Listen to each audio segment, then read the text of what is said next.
Some places are haunted. They've got stories, maybe a few weird noises, echoes of the past.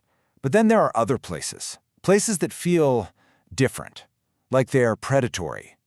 Today, we're diving into the story of a little house in rural America that investigators have called one of the most evil locations they have ever set foot in, Willow's Weep. Just let that sink in.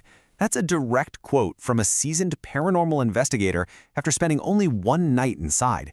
This isn't someone just saying they saw a ghost or felt a cold spot. This is a flat-out warning. It really sets the stage for a place that doesn't just want to scare you, it seems like it wants to completely break you. And this is where the stories become terrifyingly real. This number, 7, is the number of people connected to the house who have tried to take their own lives. We're talking about a clear pattern here, a dark influence that goes way beyond just bumps in the night.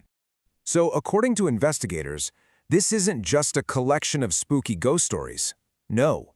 They claim Willow's Weep is home to something active, something hostile, an intelligence with one single terrifying goal.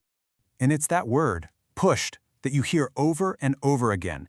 People who have lived there, investigated there, even just visited, they all report this overwhelming wave of depression and hopelessness that just crashes over them.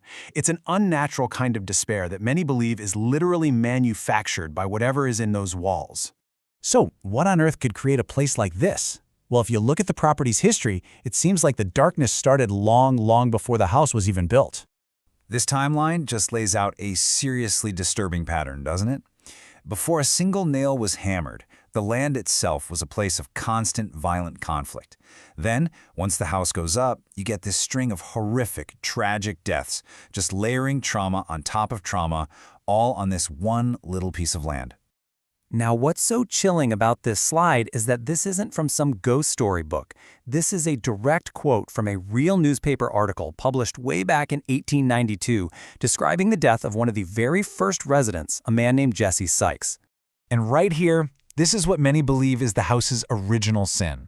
The story goes that Sykes had a seizure out in his hog pen and the animals attacked him. His family then dragged his mangled body back inside the house where he died. The belief is that his violent, traumatic death literally stained the home, becoming a kind of cornerstone for all the darkness that would follow. Okay, so fast forward to today. What happens when modern paranormal investigators, with all their new technology and techniques, decide to go toe-to-toe with this century-old darkness? Well, they try to talk to it directly. One of the main tools they use is a technique called the Estes method. Now, the whole idea here is to basically turn a person into a human antenna for spirits. You completely remove their own senses so they can only repeat what they hear coming from a paranormal device. It's pretty wild. It's a really fascinating process. The person acting as the receiver is totally isolated.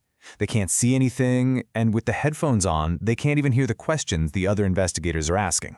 So the theory is, if the words they speak are direct answers to those questions, well, that would be pretty compelling proof of a spirit interacting in real time.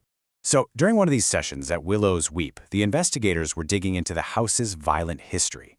They started asking about the original owner, Jesse Sykes, and his family.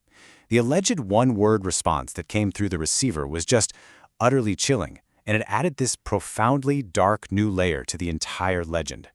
As they kept pushing and asking more questions, the whole tone of the supposed responses started to change. It got a lot less communicative and a lot more hostile. The investigators said they started hearing the same simple, clear command over and over again.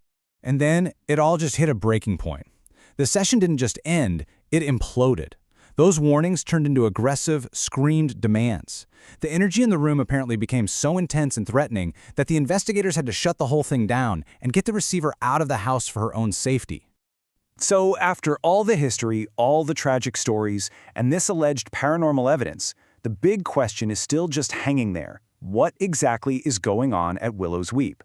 Well, investigators have a few different theories. Now, to get a handle on the theories, you first have to understand the two basic types of hauntings. First, you have a residual haunting, which is basically like an atmospheric recording, the same footsteps, the same slam of a door, playing over and over. Then you have an intelligent haunting, which is interactive. It knows you're there. And the terrifying thing about Willow's Weep is that investigators report evidence of both, which suggests there are multiple complex layers of paranormal activity happening all at once. And because it's so complicated, you get all these different ideas. Are we dealing with one single, powerful demonic entity? Some investigators think so. Others suggest there might be a spiritual portal right in the living room, a doorway for things to come and go. Or could it just be the land itself, forever poisoned by all that bloodshed? Maybe it's a perfect storm of everything, a whole bunch of spirits all trapped and being manipulated by one truly malevolent force. Right now, nobody knows for sure. But maybe the most frightening part of the Willow's Weep legend isn't what happens to you while you're inside the house. It's what supposedly happens after you leave. The story goes that the evil here, it doesn't always stay behind. The stories about the after effects are just brutal. For instance, a former owner's husband suddenly developed serious heart problems and multiple brain aneurysms after being there. An investigator got this mysterious leg injury that just would not heal for over 2 years. It's this consistent theme of people's lives, their health, their finances, just completely falling apart, which has led to this belief that whatever's in that house can stick to you like spiritual ooze and keep tormenting you long after you've gone home. This quote from an investigator just nails that fear perfectly, doesn't it? The idea isn't just about surviving a scary night, it's about surviving the aftermath. It suggests that a visit to Willow's Weep is a gamble that doesn't end when you walk back out the front door. In the end, the whole story of Willow's Weep really leaves us with this one massive, unsettling question. Was this piece of land just born bad, somehow destined to host all this tragedy? Or did the accumulation of so much human pain and violence and despair slowly twist it, turning it into the monster it's known as today? It's a question we probably won't ever have the answer to.